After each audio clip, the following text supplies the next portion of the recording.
Here we go, second hop edition. Hold that bell for 5 minutes. I've got my cooling coil in there. Looking good.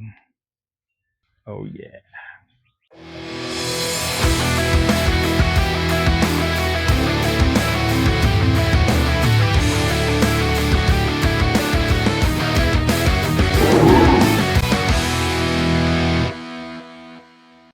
Hey, what's up, guys? Marcos, Legend 75 Brewing. What's going on? Hey, what's going on? Whoa, what's up?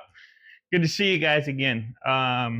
This is, of course, is a video. It's not live. I'd rather be live, but I don't have enough subscribers. So subscribe so I can start going live.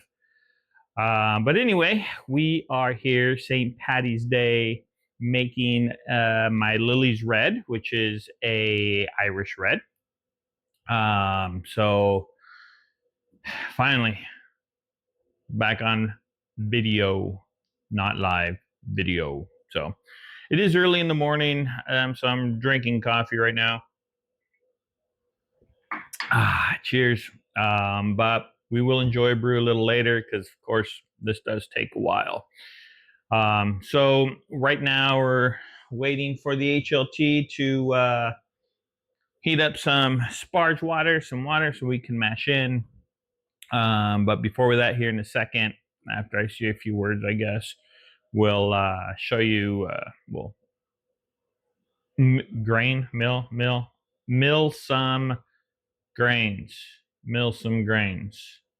Yes, we will mill some grains. All right. So anyway, here in a second, we'll mill some grains, but everything's been good. There's a lot going on here in the Legend household. We're about to make a big move across the country. More on that later. But today it's all about the beer, all about the brew. Sorry I haven't really come on here brewed anything. Life's just been kind of hectic, but we're going to try to get back into it, and I'm back. Yay! So subscribe. You don't have to like it, just subscribe so I can go live. I need like 50 more subscribers so I can go live or something like that. So I like live better because it's just raw. I don't have to edit anything. It's just me and you right now in the moment. So anyway, let's check it out. Looks like right now we are at 161. We're going to get to 168. Got to get the mash tun preheated. Right now it's at 68 degrees, and we're going to preheat that. We'll show you that here in a second. But let's get into this St. Patty's Day Lily's Red Brew Day. Cheers.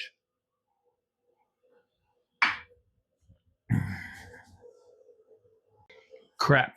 I forgot I was going to show you how I'm going to preheat this thing. So let's flip this camera around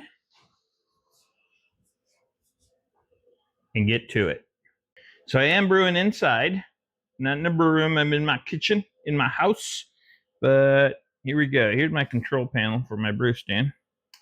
We're at 164. We want to get to 168, but we have to get this preheated. See how that's at 68. Ooh, sorry, bad glare. Ooh, and it's a little dirty. Gross, a little dusty. So anyway, we'll go out here, up into the mash tun, put some water in there. Then we will recycle it back through this pump and then back into the HLT. So, and then this water will circulate until this gets up to temperature. Preheated up to temperature, we want it about 150, 168. When we mash in, we will get, when we mash in, we will, this will be about 152, which is where we want our mash to sit for an hour. So, yeah. Let's see what that looks like. You guys want to see what that looks like? Okay. We'll see what that looks like. Okay. So we're going to open this valve up. I'm going to go to this pump, up to here, and into here. Let me start that pump real quick. I think it's number one. Number one. Here we go. Ready? And, oh, Yeah. But I am going to put the lid back on. So we reheat. Okay. 168. And then we'll see our water gauge here. It'll go down probably when there's about 4 or 5 gallons of water. Then we will open up to come back into here and there. So that's our preheat process. Let's go mill some grains. Yeah. So here's the old grain mill. It's nothing fancy. It's an old ink tea cart that I used. Simply hooked up to a drill. Putting our grains there. And comes down a chute through there into our grain bucket. So there's a grain mill. There's the grain bill. Let's see it in action.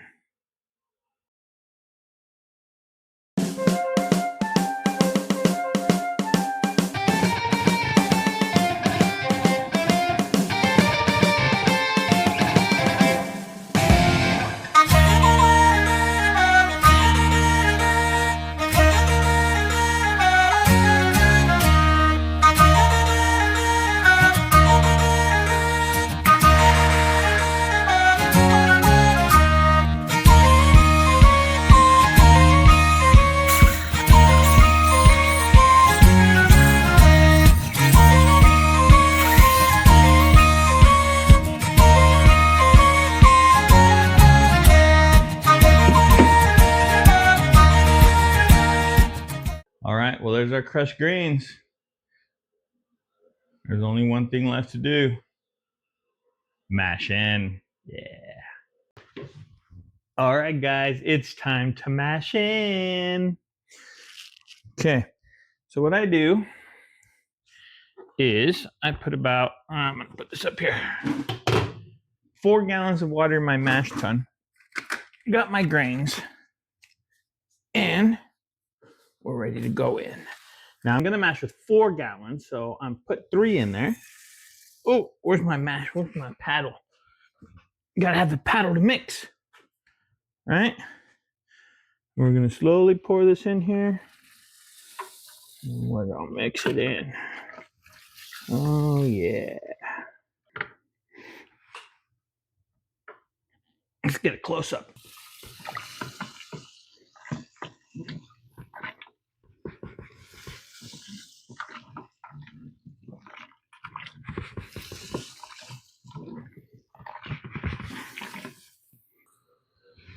So we got that doughy deliciousness going on here.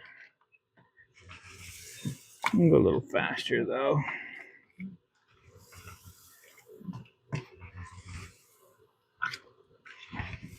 And make sure we thoroughly mix this up.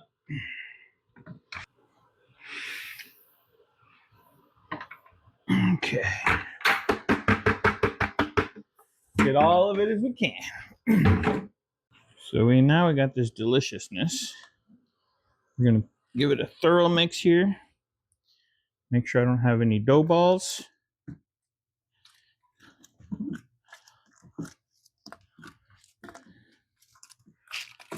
Yeah. Couple dough balls right there.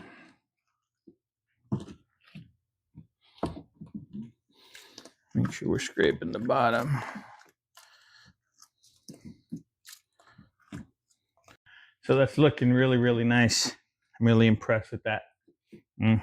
Yum. Let's take another look.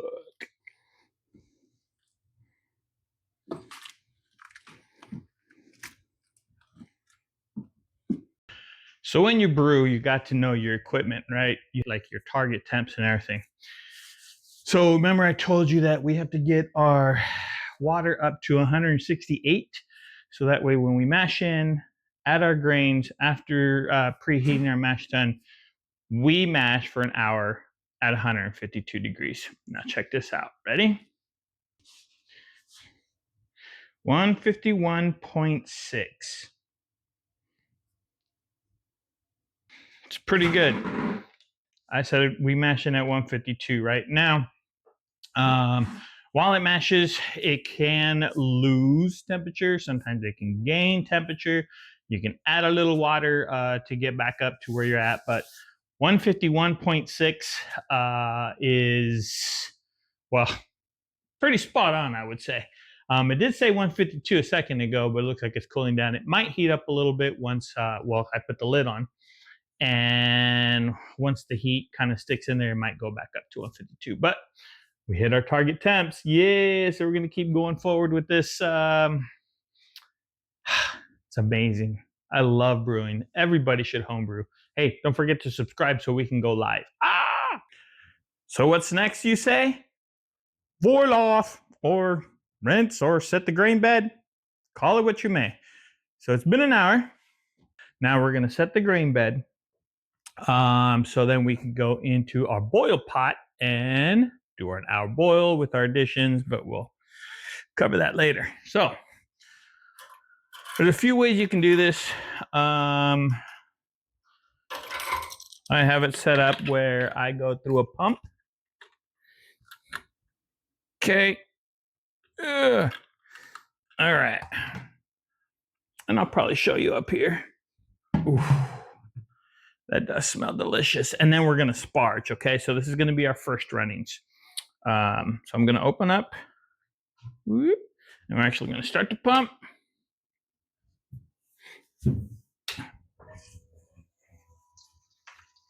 And it is coming through. So our goal in this is to set the grain bed. So all the grain will kind of compact down here to the bottom, and we'll have all the liquid on top. And we'll set it down, and it'll kind of get into a little cake. And then when we sparge into it or put our water, drain it, it'll be clear. We won't have as much the mash, the little particles in there and stuff. So what's happening is all the little particles are going through the pump. They're coming up, sparging up to the top, and all the bigger chunks are going to set the grain bed, right? The hulls and other stuff of the other grain, the bigger ones are going to be on the bottom, and then the smaller stuff is going to kind of, so then kind of like a filter. Yeah, like a filter. So we'll do this for a few minutes, and then I'll show you when we're going to go into the boil kettle, which we are actually going to go outside and pump this out to the boil kettle, which is outside. I'll show that to you here in a second. And we'll start boiling and start on additions. All right, let's go check it out. So the way I check to see if my grain bed is set, what I'll do is I'll come here and I will pick a little of this wort out and then just kind of look through it. You see how it's clear? Oh, you can't see that. Here, I'll do it one more time. Right here. And then if you look on the edge there. Oh, there's no grains coming out. So it looks pretty clear. So all the grains are on there. You see the floaties on top too. All right, let's do some transferring. So with this, I'm not gonna go through a pump. We're simply gonna gravity feed. So I've hooked up a new hose.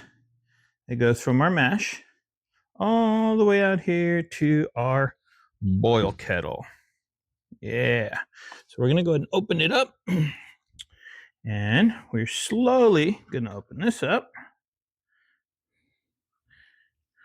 And you'll see that going out. I'm gonna go ahead and open up all the way. And we have our first runnings. There they are. It looks pretty clear.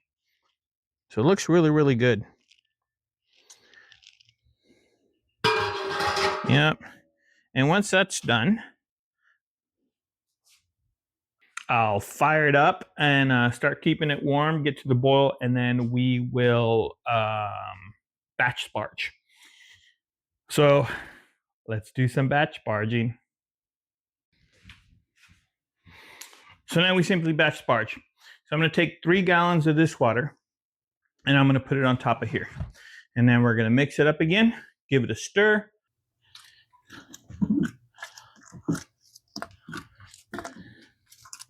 There we go. And then we will vorloff. There we go. And then we will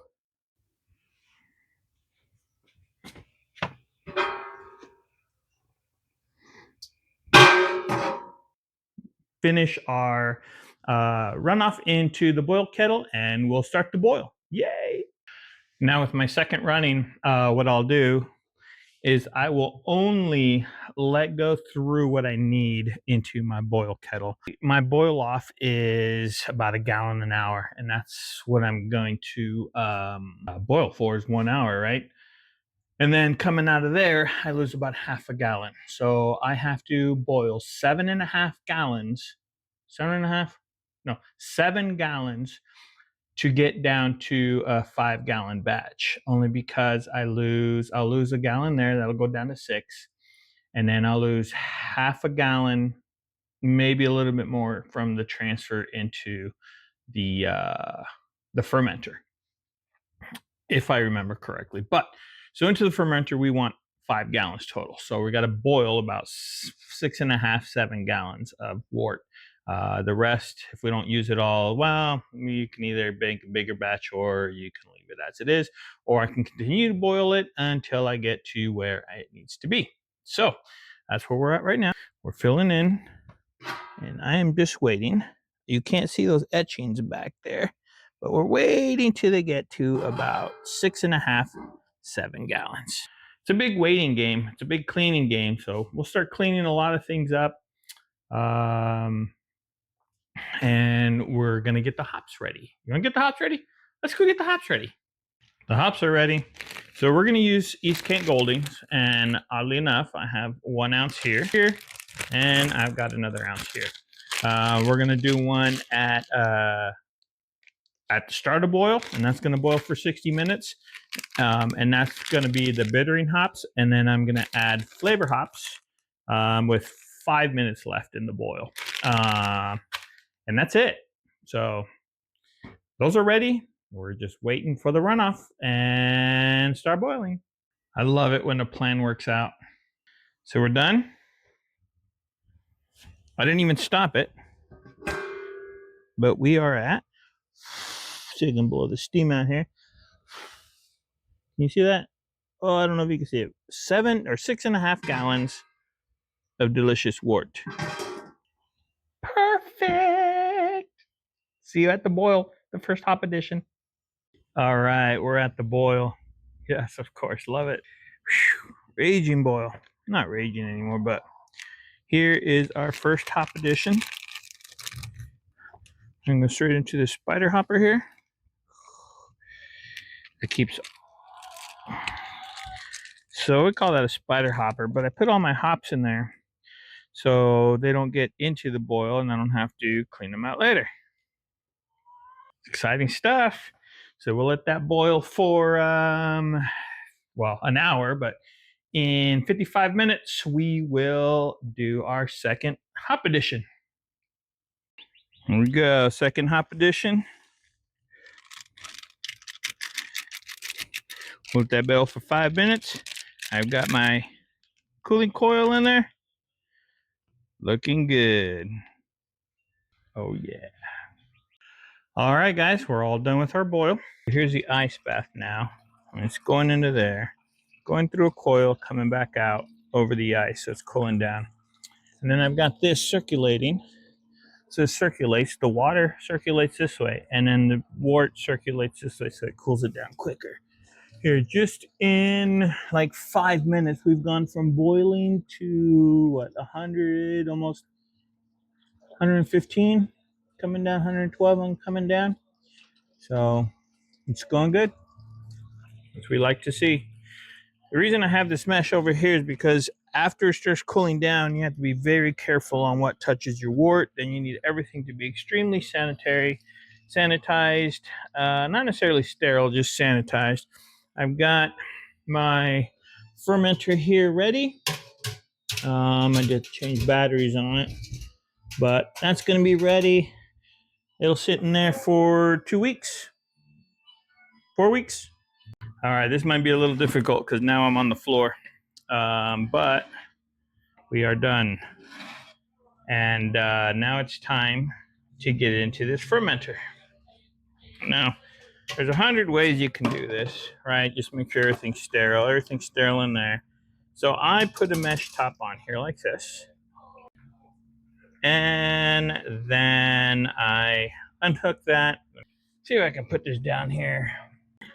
All right, I don't know how much I caught of that, but so now we're going into our fermenting bucket, and I'm going through a mesh. And I do this to catch any extra hops that was left in the boiler, or any what do you call it, grains, anything like that. It catches it, and it also aerates it. So we actually want to introduce oxygen now into this, so the yeast can start eating. And we'll go till this is finished, and then we'll pitch the yeast. Yay! We'll see you when we're pitching yeast. Yay! All right, guys, here we are, end of brew day. Well, for you anyway. I still got about 3 hours of cleanup all this mess and throw away and wash and different things. So, but for you guys, this is the end, at least for brew day. Of course, you'll see this edited because it's not live. I want to go live, so subscribe to the channel, and that way I can do it live. It's easier, so I don't have to edit it. Okay, so we're gonna pitch our yeast. I'm using Nottingham yeast here, and we're in our fermenter. There we are. And I came in about 4.5 gallons, so about half gallon short of my 5-gallon goal. I'm happy with that. I'm okay with that. If you want to get to the 5-gallon, I could have let more water go in, or I could have slowed my boil down, or just efficiency of your brew house. But like I said, I'm brewing out of the kitchen. I'm happy with all the targets we hit today. So, like I said, we're doing the dry yeast, and all I'm going to do is sprinkle it on here. Now, some people mix it in. Some people use starters. I am just going to do this pitch right here. Get all the yeast that I can. And then we're going to cover it up. Okay. We're going to lock it in.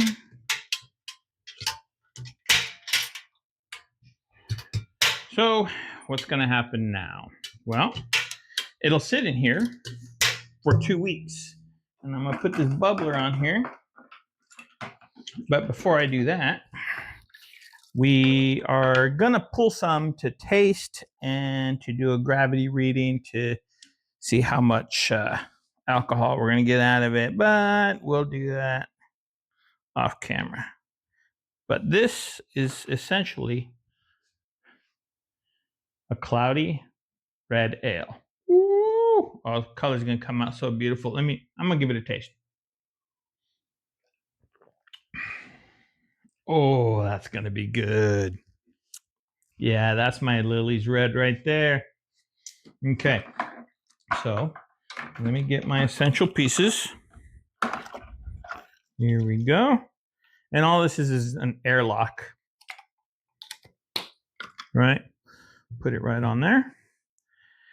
And you can fill it up with water. I fill it up with vodka just for sanitary reasons, sterilization reasons. I don't know. Vodka doesn't hurt anything, right? So we're set. We're done. This will sit in here for 2 weeks. And then we'll go from this one to a clean one. I have a few. And it'll sit in there to clarify and condition kind of for another 2 weeks. And then after that, we will keg it, and then we will drink it. So we're about a month out, maybe a month and a week out from drinking this beer. But it is St. Patty's Day today. Happy St. Patty's Day, everybody. By the time you see this, though, it's not going to be St. Patty's Day because the video is recorded and it'll be edited. But regardless, I'm making my corned beef and cabbage, and I'm enjoying, of course, some Guinness. I'd rather be enjoying this Lily's Red, but that time will come. So anyway, I hope you like this video. If you want to see me live, subscribe. Tell your friends to subscribe, so I can do this live, because I'd rather do it live. It's a lot more fun, a lot more interactive. And then we can do comments as it is, and people can ask questions and so forth. So anyway, I do appreciate you guys watching. If you skipped ahead, you skipped ahead. If you didn't watch the whole thing, your loss. Either way, there's a million and one ways to brew, home brew. It could be easy, it could be difficult, it could be more extensive. The way you want to go is up to you. That's what I love about home brewing. It's whatever you feel comfortable with. This is what I feel comfortable with. This is what I love, my setup. So I'm going to continue doing it this way myself. But look into it. If we do get to a live thing, we'll do kits where you start out. You can do a small kit where you can do it on your stove, and it takes like maybe an hour versus, well, we've been here for what, 6 hours, not necessarily all on camera, but 4 to 6 hours. It's going to take me another couple hours to clean up. But brewing can either be a couple hours or it could be a day process, but it could be fun because if you get friends to do it, you guys drink beer all day long. It's a great time. And I'm excited to share this with some people I know here around the neighborhood. But anyway, we're done here for today. I enjoyed it. I loved it. You guys please subscribe so I can do it live, because I want to do it live. But as always, from my family to yours, cheers.